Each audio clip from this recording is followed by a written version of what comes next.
12वीं सदी के बीच में मुस्लिम दुनिया पर एक गहरा दुख छाया हुआ था। यरूशलेम का पवित्र शहर, जो बहुत ही श्रद्धा और आध्यात्मिक महत्व का स्थान था, उस पर धर्म योद्धाओं क्रूसेडर आर्मीज का कब्जा था। लगभग एक सदी तक मस्जिद अल-अक्सा के पवित्र मैदान, जो मुसलमानों का पहला किबला और पैगंबर की रात की यात्रा का स्थान था, वहां अज्जान की आवाज नहीं बल्कि विदेशी कवच की झंकार गूंजती थी। यह कब्जा सिर्फ एक इलाके का नुकसान नहीं था, यह उम्माह मुस्लिम समुदाय की सामूहिक आत्मा में एक गहरा दर्दनाक घाव था। हर दिन दमिश्क से बगदाद तक के मुसलमान इस दुख के बारे में दबी दर्द भरी आवाजों में बात करते थे। उनका दिल लाचारी और उस दिन की लालसा से भारी था जब उनका पवित्र शहर फिर से आजाद होगा।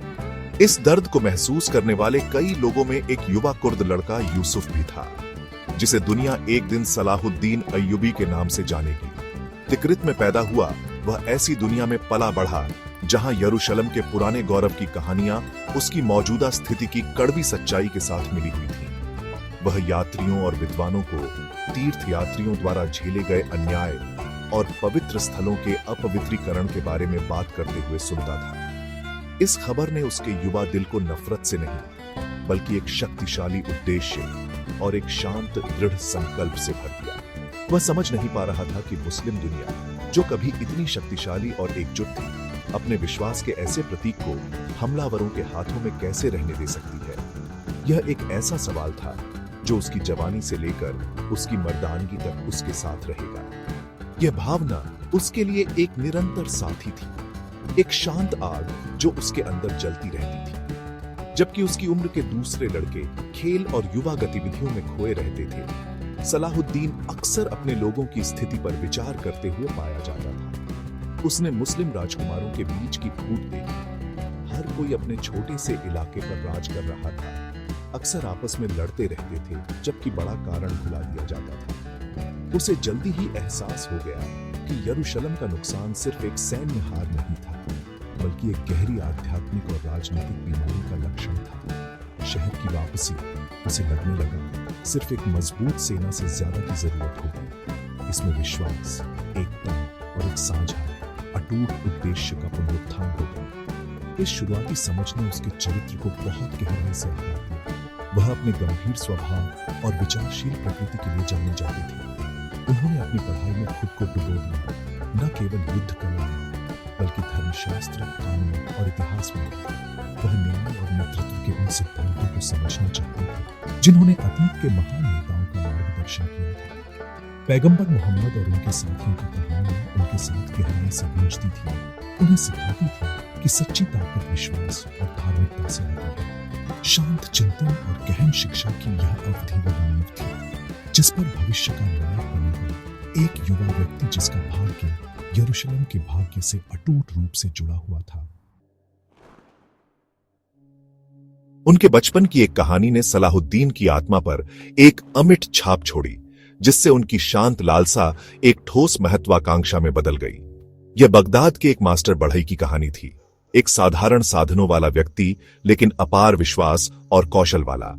इस कारीगर ने सलाहुद्दीन के पैदा होने से कई साल पहले बेहतरीन अखरोट की लकड़ी से एक शानदार मिंबर या मंच बनाने में अपना दिल लगा दिया था। यह जटिल नक्काशी और त्रुटिहीन डिजाइन का एक उत्कृष्ट कृति था, जिसे एक अद्वितीय आशावादी उद्देश्य के साथ बनाया गया था। बढ़ई ने हर किसी को बताया जो सुनता था कि वह यह मंच बगदाद या दमिश्क की किसी मस्जिद के लिए नहीं बना रहा था, बल्कि उस दिन के लिए बना रहा था जब यरूशलेम में मस्जिद अल-अक्सा धर्म योद्धाओं के शासन से मुक्त हो जाएगी। इस कहानी ने युवा सलाहुद्दीन को मंत्रमुग्ध कर दिया। वह बढ़ई के कुशल हाथों की कल्पना करते थे जो दिन रात अथक परिश्रम करते थे। उनके औजार एक प्रार्थना और एक सपने से निर्देशित होते थे। मिंबर सिर्फ फर्नीचर का एक टुकड़ा नहीं था, यह आशा का एक मूर्त प्रतीक था, एक अटूट विश्वास का प्रमाण था कि अंततः न्याय होगा। यह आम लोगों के शांत, धैर्यवान विश्वास का प्रतिनिधित्व करता था, जिन्होंने राजनीतिक उथल-पुथल के बावजूद यरूशलेम को उसके सही स्थान पर वापस देखने के सपने को कभी नहीं छोड़ा। बढ़ई का सपना सलाहुद्दीन का अपना बन गया, एक व्यक्तिगत वादा जो उन्होंने अपने दिल की शांति में खुद से किया था। उन्होंने उस दिन की कल्पना की जब वह खुद उस खूबसूरत मंच को आजाद यरूशलेम के दरवाजों से ले जाएंगे। उन्होंने खुद को अल अक्सा की पवित्र दीवारों के भीतर इसे रखते हुए देखा, जहां से इमाम एक बार फिर शांतिपूर्ण शहर में जुमे की नमाज का नेतृत्व करेंगे। यह छवि उनका मार्गदर्शक सितारा बन गई, वह अंतिम लक्ष्य जो उनके सभी भविष्य के कार्यों को आकार देगा। यह एक ऐसा शक्तिशाली सपना था जिसने धन या शक्ति के लिए किसी भी व्यक्तिगत महत्वाकांक्षा को ओवरशैडोड कर दिया। बढ़ई ने लकड़ी का एक मंच बनाया था, लेकिन सलाहुद्दीन के दिल में उसने संकल्प का एक किला बनाया था जिसे कोई भी कठिनाई कभी नहीं तोड़ सकती थी। इस अकेले फोकस ने उनके जीवन को एक स्पष्ट दिशा दी। जबकि दूसरे तुरंत लाभ की तलाश में थे, सलाहुद्दीन की नजर दूर के क्षितिज पर पवित्र शहर पर टिकी हुई थी। मिंबर की कहानी ने उन्हें सिखाया कि सच्ची महानता भूमि जीतने में नहीं, बल्कि एक पवित्र विश्वास को पूरा करने में निहित है। यह धैर्य, विश्वास और एक नेक इरादे की शक्ति का एक सबक था। बढ़ई एक ऐसा व्यक्ति जिससे वह कभी नहीं मिलेंगे, उनके सबसे महान शिक्षकों में से एक बन गया। उनकी विरासत सिर्फ एक लकड़ी का मंच नहीं थी, बल्कि दृढ़ संकल्प की वह आग थी जो एक दिन पूरी पीढ़ी के लिए रास्ता रोशन करेगी और उन्हें इतिहास की सबसे महत्वपूर्ण जीत में से एक तक ले जाएगी। सलाहुद्दीन का एक विचारशील युवा से एक शक्तिशाली नेता बनने का सफर उन्होंने खुद नहीं चुना था, बल्कि यह एक ऐसा रास्ता था जो नियति ने उनके लिए तय किया था। उन्होंने दमिश्क में एक समृद्ध शिक्षा प्राप्त की, जो उस समय सीखने का एक केंद्र था। उन्होंने इस्लामी न्याय शास्त्र, कविता और विज्ञान का अध्ययन किया, लेकिन उनका सच्चा जुनून न्यायपूर्ण शासन के सिद्धांतों को समझने में था। उन्होंने महान सुल्तान नूरुद्दीन जंगी के अधीन सेवा की, एक शासक जो खुद मुसलमानों को एकजुट करने और यरूशलेम को आजाद करने का सपना देखते थे। सलाहुद्दीन ने उनके साथ रहकर बहुत कुछ सीखा, राजनीति, कूटनीति और सैन्य रणनीति की जटिलताओं को देखा। वह युद्ध के मैदान के लिए तरसने वाले व्यक्ति नहीं थे, लेकिन वह समझते थे कि यह उनके बड़े लक्ष्य को प्राप्त करने के लिए एक आवश्यक मार्ग था। उनकी पहली बड़ी परीक्षा तब आई जब उन्हें अपने चाचा शिरकुह के साथ एक सैन्य अभियान पर मिस्र भेजा गया।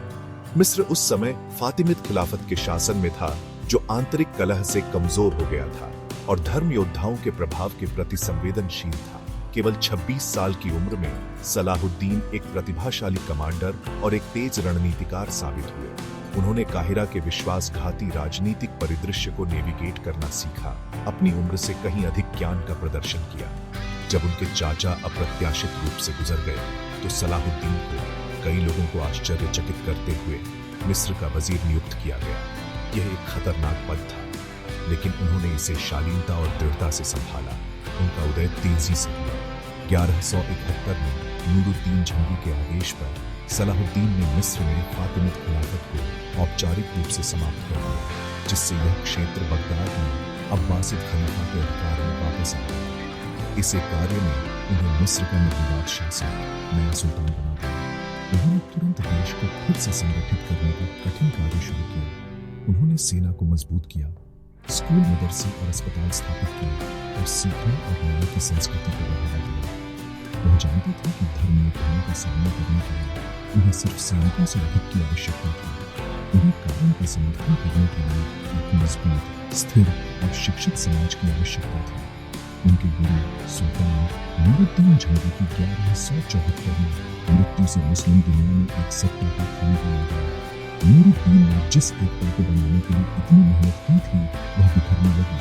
उनके छोटे राजकुमार नियंत्रण के लिए होड़ करने लगे। इसी महत्वपूर्ण क्षण में सलाहुद्दीन आगे बढ़े। उन्होंने देखा कि यरूशलेम को आजाद करने का उनका सपना कभी पूरा नहीं हो सकता अगर मुसलमान विभाजित रहे। मिस्र को अपने शक्ति आधार के रूप में उन्होंने सीरिया, मेसोपोटामिया और अरब की मुस्लिम भूमियों को एक ही झंडे के नीचे एकजुट करने का लंबा और कठिन मिशन शुरू किया। उन्हें आगे आने वाले महान संघर्ष के लिए तैयार किया। अब नेतृत्व की बागडोर अपने हाथों में लेकर सलाहुद्दीन ने मुस्लिम एकता स्थापित करने के विशाल कार्य के लिए खुद को समर्पित कर दिया। वह जानते थे कि धर्म योद्धाओं की ताकत उनकी संख्या में नहीं, बल्कि मुसलमानों के विभाजन में थी। उन्होंने अथक यात्रा की, अलेप्पो से मोसुल तक, न केवल एक विजेता के रूप में, बल्कि एक राजनयिक और विश्वास में एक भाई के रूप में। उन्होंने झगड़ने वाले अमीरों और राजकुमारों को पवित्र भूमि की रक्षा करने और अपने उत्पीड़ित भाइयों की पुकार का जवाब देने के उनके साझा कर्तव्य की याद दिलाई। उनका संदेश सरल लेकिन शक्तिशाली था। यरूशलेम के लिए लड़ाई उनका व्यक्तिगत युद्ध नहीं था, बल्कि पूरे उम्माह की सामूहिक जिम्मेदारी थी। यरूशलेम के लिए प्यार उनके जीवन का केंद्रीय विषय था। उनके व्यक्तिगत इतिहासकार बहाउद्दीन इब्न शद्दाद ने लिखा है कि शहर पर कब्जे को लेकर सुल्तान का दुख इतना गहरा था कि वह उन्हें खा गया था। उन्हें अक्सर यह कहते हुए सुना जाता था, मैं खुद को मुस्कुराने की इजाजत कैसे दे सकता हूं? मैं खाना पीना कैसे एंजॉय कर सकता हूं जब मस्जिद अल अक्सा धर्म योद्धाओं के हाथों में है? यह राजनीतिक बयानबाजी नहीं थी, यह एक आस्तिक की सच्ची पीड़ा थी। इस गहरे व्यक्तिगत जुड़ाव ने उनके आसपास के सभी लोगों को प्रेरित किया। सैनिकों और आम लोगों ने समान रूप से उनके जुनून को देखा और इससे प्रभावित हुए। उनके झंडे के नीचे डर से नहीं, बल्कि पवित्र उद्देश्य की एक साझा भावना से इकट्ठा हुए। एकता के लिए उनका अभियान हमेशा आसान नहीं था। उन्हें प्रतिद्वंद्वी नेताओं से प्रतिरोध का सामना करना पड़ा, जो अपनी स्वायत्तता छोड़ने को तैयार नहीं थे। फिर भी सलाहुद्दीन ने उल्लेखनीय धैर्य और रणनीतिक दूरदर्शिता दिखाई। उन्होंने जहां संभव हो कूटनीति का इस्तेमाल किया और केवल तभी बल का प्रयोग किया जब आवश्यक हो, हमेशा बड़े उद्देश्य को ध्यान में रखते हुए। उन्होंने अलेप्पो, रक्का और हर्रान जैसे प्रमुख शहरों और किलों को व्यवस्थित रूप से सुरक्षित किया, न केवल अपने साम्राज्य का विस्तार करने के लिए, बल्कि एक एकीकृत मोर्चा बनाने के लिए जो नील से दजला तक फैला हुआ था। हर शहर जिसे उन्होंने अपने दायरे में लाया, वह अंतिम गंतव्य यरूशलेम के एक कदम और करीब था। एकीकरण की यह अवधि महत्वपूर्ण थी। यह आध्यात्मिक और सैन्य तैयारी का समय था। सलाहुद्दीन ने सिर्फ पुरुषों की सेना नहीं बनाई, बल्कि विश्वासियों की सेना बनाई, जो एक सामान्य पंथ और एक अद्वितीय लक्ष्य से एकजुट थे। उन्होंने अपनी सेना में भक्ति और अनुशासन की भावना को बढ़ावा दिया। अपने सैनिकों को अपनी प्रार्थनाओं में उतना ही दृढ़ रहने के लिए प्रोत्साहित किया जितना वे युद्ध में थे। वह अपने लोगों को एक जिहाद के लिए तैयार कर रहे थे, जो एक कब्जे वाली शक्ति के खिलाफ बाहरी लड़ाई के साथ साथ धार्मिकता के लिए एक आंतरिक संघर्ष भी था। यरूशलेम का रास्ता एक एक दिन और एक एक शहर करके बनाया जा रहा था। 1187 की गर्मियों तक समय अनुकूल था। धर्मयोद्धा साम्राज्य, जिसका नेतृत्व अहंकारी और लापरवाह राजा गाय ऑन्फ लुसिगनन कर रहा था, ने एक मुस्लिम कारवां पर हमला करके एक युद्ध विराम तोड़ दिया था। सलाहुद्दीन को यही अंतिम उकसावा चाहिए था। उन्होंने अपनी एकजुट सेना को जुटाया और गैलिली सागर की ओर कूच किया। उनका उद्देश्य सिर्फ लड़ना नहीं था, बल्कि वह मैदान चुनना था जिस पर जीत निश्चित होगी। उन्होंने धर्म योद्धा सेना को 2 पहाड़ियों के पास एक बंजर पानी रहित मैदान में ले गए, जिन्हें हॉर्न्स ऑफ हट्टिन के नाम से जाना जाता है। यह एक रणनीतिक मास्टर स्ट्रोक था जिसने धर्म योद्धा साम्राज्य के भाग्य को सील कर दिया। जुलाई की उस भीषण गर्मी वाले दिन सलाहुद्दीन ने अपनी सैन्य प्रतिभा का प्रदर्शन किया। उन्होंने अपनी सेना को इस तरह तैनात किया था कि वे झील के पास के झरनों इलाके में पानी के एकमात्र स्रोत को नियंत्रित कर सकें। धर्म योद्धा सेना भारी धातु के कवच में लिपटी हुई, बिना एक बूंद पानी के तपती धूप में मार्च करने को मजबूर थी। उनकी पीड़ा को बढ़ाने के लिए सलाहुद्दीन के आदमियों ने सूखी घास में आग लगा दी, जिससे थके हुए ईसाई सैनिकों की ओर धुएं और गर्मी के बादल छा गए। धर्मयोद्धा फंस गए थे, प्यास, गर्मी और निराशा से पीड़ित थे। इससे पहले कि कोई बड़ा टकराव शुरू भी हुआ हो, वे शारीरिक और मनोवैज्ञानिक रूप से हार चुके थे। हट्टिन का युद्ध लड़ाई से कम और एक हताश सेना का व्यवस्थित विघटन अधिक था। सलाहुद्दीन के अनुशासित सैनिक, जो कठोर जलवायु के आदी थे, ने धर्म योद्धाओं को घेर लिया और लगातार लहरों में हमला किया। ईसाई शूरवीरों ने बहादुरी से लड़ाई लड़ी, लेकिन उनकी प्यास और थकावट किसी भी तलवार से अधिक दुर्जय दुश्मन थे। दिन के अंत तक धर्म योद्धा सेना पूरी तरह से नष्ट हो गई थी। राजा गाय ऑन्फ लुसिगनन और उनके कई सबसे शक्तिशाली बैरन, जिनमें कुख्यात रेनाल्ड ओन ऑफ चैटिलॉन भी शामिल थे, को पकड़ लिया गया। पवित्र अवशेष ट्रू क्रॉस, जिसे वे युद्ध में लाए थे, जब्त कर लिया गया। हट्टिन में जीत पूर्ण और निर्णायक थी। इसने यरूशलेम के साम्राज्य की सैन्य शक्ति को एक ही झटके में तोड़ दिया। पवित्र शहर का रास्ता अब खुला था। हालांकि सलाहुद्दीन ने जीत में अपना चरित्र दिखाया। उन्होंने प्रसिद्ध रूप से पकड़े गए राजा गाय को दया के प्रतीक के रूप में एक कप बर्फीला पानी दिया, यह संकेत देते हुए कि उनकी लड़ाई साम्राज्य की नीतियों से थी, न कि खुद पुरुषों से। हट्टिन की खबर जंगल की आग की तरह फैल गई, जिससे मुस्लिम दुनिया में खुशी की लहर दौड़ गई और धर्म योद्धा यूरोप में निराशा की लहर फैल गई। यरूशलेम को आजाद करने का सपना अब दूर की उम्मीद नहीं थी, यह एक आसन्न वास्तविकता थी। हट्टिन में निर्णायक जीत के बाद धर्म योद्धाओं के कब्जे वाले शहर और किले एक के बाद एक ताश के पत्तों की तरह ढह गए। एकर, तिब्रियास, नबलस और गाजा ने सलाहुद्दीन की सेना के लिए अपने दरवाजे खोल दिए। कुछ ही हफ्तों में अधिकांश साम्राज्य उनके नियंत्रण में आ गया। अंत में 20 सितंबर 1187 को उनकी सेना खुद यरूशलेम के दरवाजे पर आ पहुंची। वह शहर जो उनके पूरे जीवन का केंद्र था, अब उनके सामने था। शेष धर्मयोद्धा रक्षकों बलियन ऑफ इबेलिन के नेतृत्व में एक हताश घेराबंदी की तैयारी की, लेकिन सलाहुद्दीन योद्धा अब शांति दूत बनना चाहते थे। वह पवित्र शहर को खून में नहीं नहाना चाहते थे। उन्होंने आत्मसमर्पण की उदार शर्तें पेश की, लेकिन रक्षकों ने शुरू में इनकार कर दिया, धमकी दी कि अगर उन पर हमला किया गया तो वे शहर और उसके पवित्र स्थलों, जिसमें डोम ऑफ द रॉक भी शामिल है, को नष्ट कर देंगे। इस धमकी से सलाहुद्दीन को दुख हुआ, लेकिन उन्होंने भारी मन से घेराबंदी शुरू कर दी। कई दिनों के दबाव के बाद रक्षकों को एहसास हुआ कि उनकी स्थिति निराशाजनक थी और उन्होंने बातचीत करने पर सहमति व्यक्त की। यहीं पर सलाहुद्दीन का सच्चा चरित्र सबसे चमकीला चमका। वह शहर पर हमला करके और उस नरसंहार का क्रूर बदला ले सकते थे जो मुसलमानों ने तब झेला था जब धर्म योद्धाओं ने 1199 में पहली बार शहर पर कब्जा किया था। इसके बजाय उन्होंने दया और न्याय का मार्ग चुना। उन्होंने शांतिपूर्ण आत्मसमर्पण पर सहमति व्यक्त की। हर ईसाई निवासी को एक मामूली फिरौती के लिए अपनी स्वतंत्रता खरीदने और अपने सामान के साथ सुरक्षित रूप से शहर छोड़ने की अनुमति दी जाएगी। शुक्रवार 2 अक्टूबर 1187 को, जो 27 रजब पैगंबर की रात की यात्रा की वर्षगांठ के अनुरूप था, सलाहुद्दीन यरूशलेम में एक बदला लेने वाले विजेता के रूप में नहीं, बल्कि एक विनम्र मुक्तिदाता के रूप में दाखिल हुए। उन्होंने व्यक्तिगत रूप से सुनिश्चित किया कि निकासी व्यवस्थित हो और जाने वाले ईसाइयों को कोई नुकसान न हो। जब उन्होंने देखा कि हजारों गरीब लोग फिरौती का खर्च नहीं उठा सकते थे, तो वे दया से भागे। उन्होंने अपने खजाने से हर लोगों के लिए फिरौती का भुगतान किया और उनके भाई और कमांडरों ने उनके उदाहरण का पालन किया। हजारों और लोगों को मुक्त किया। दया का यह कार्य उस रक्तपात के बिल्कुल विपरीत था जिसने 88 साल पहले धर्म योद्धाओं द्वारा शहर पर कब्जे को चिह्नित किया था। सलाहुद्दीन ने अपने हाथों से मस्जिद अल-अक्सा और डोम ऑफ द रॉक को साफ किया। पवित्र स्थानों को शुद्ध करने के लिए गुलाब जल का उपयोग किया। उन्होंने उस खूबसूरत मंदिर को फिर से स्थापित किया जिसे बगदाद के बारे में इतने साल पहले इतने विश्वास के साथ बनाया था।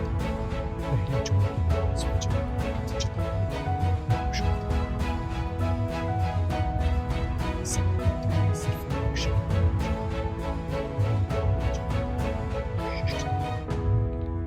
नहीं स्थापित किया था जिसे मुसलमानों और ईसाइयों दोनों द्वारा सदियों तक याद रखा जाएगा। सलाहुद्दीन का जीवन यरूशलेम की विजय के साथ समाप्त नहीं हुआ। उन्हें तीसरे धर्म युद्ध का सामना करना पड़ा, जिसका नेतृत्व इंग्लैंड के रिचर्ड द लायनहार्ट जैसे दुर्जय यूरोपीय राजाओं ने किया था। उन्होंने उन्हें गतिरोध में ला दिया। अंततः एक संधि पर हस्ताक्षर किए जिसने यरूशलेम को मुस्लिम हाथों में रखा, जबकि निहत्थे ईसाई तीर्थयात्रियों को अपने पवित्र स्थलों पर जाने की अनुमति दी। अपने पूरे शासनकाल में वे ज्ञान के संरक्षक और समाज के निर्माता बने रहे। अस्पताल और स्कूल स्थापित किए जिन्होंने सभी पृष्ठभूमि के लोगों की सेवा की। उनका दरबार विद्वानों, कवियों और वैज्ञानिकों का केंद्र था, जो उनके इस विश्वास को दर्शाता था कि एक मजबूत समाज ज्ञान और विश्वास पर आधारित होता है। हालांकि उनकी सबसे स्थायी विरासत उनका चरित्र था। वह एक शासक थे जिन्होंने न्याय, विनम्रता और करुणा के इस्लामी आदर्शों को मूर्त रूप दिया। उनके दुश्मन भी, जैसे रिचर्ड द लायनहार्ट, उनकी शिष्टता और ईमानदारी के लिए उनका सम्मान करने लगे। उन्होंने एक विशाल साम्राज्य पर शासन किया, फिर भी उन्होंने उल्लेखनीय सादगी का जीवन जिया। जब 1193 में दमिश्क में उनका निधन हुआ तो उनकी व्यक्तिगत संपत्ति इतनी कम थी कि उनके अपने अंतिम संस्कार के लिए भी पर्याप्त पैसा नहीं था। उन्होंने अपनी हर चीज अपने लोगों को, गरीबों को और जिस उद्देश्य की उन्होंने इतनी भक्ति से सेवा की उसे दे दिया था। दुनिया के लिए उनका अंतिम संदेश विनम्रता का एक शक्तिशाली सबक था। उनकी वसीयत के अनुसार उनकी मृत्यु के बाद उनके खाली ताबूत को दमिश्क की सड़कों पर घुमाया गया। एक उद्घोषक उसके सामने चलता था, उस साधारण कपड़े को पकड़े हुए था जिसे उनके कफन के रूप में इस्तेमाल किया जाएगा, और भीड़ को यह घोषणा करता था, यह सब सलाहुद्दीन, महान सुल्तान, भूमि के विजेता और अपने दुश्मनों को हराने वाले अपने साथ कब्र में ले जाते हैं। यह एक गहरा अनुस्मारक था कि सांसारिक शक्ति, धन और महिमा अस्थायी है। जो वास्तव में मायने रखता है वह किसी के कर्म और वह उद्देश्य जिसके लिए कोई जीता है। आज के युवाओं के लिए सलाहुद्दीन अय्यूबी की कहानी सिर्फ एक इतिहास का सबक नहीं है, यह कार्रवाई के लिए एक शक्तिशाली आह्वान है। यह हमें सिखाता है कि अपने से बड़े उद्देश्य के लिए जीना, एक सामान्य भलाई के लिए एकजुट होना और अटूट दृढ़ संकल्प और विश्वास के साथ अपने लक्ष्यों का पीछा करना। यह दिखाता है कि सच्चा नेतृत्व दूसरों को आदेश देने के बारे में नहीं है, बल्कि न्याय और करुणा के साथ उनकी सेवा करने के बारे में है। सलाहुद्दीन का जीवन एक कालातीत उदाहरण है कि एक व्यक्ति, एक स्पष्ट दृष्टि और एक शुद्ध हृदय से लैस वास्तव में इतिहास के मार्ग को बदल सकता है और एक ऐसी विरासत छोड़ सकता है जो आने वाली पीढ़ियों को प्रेरित करती है।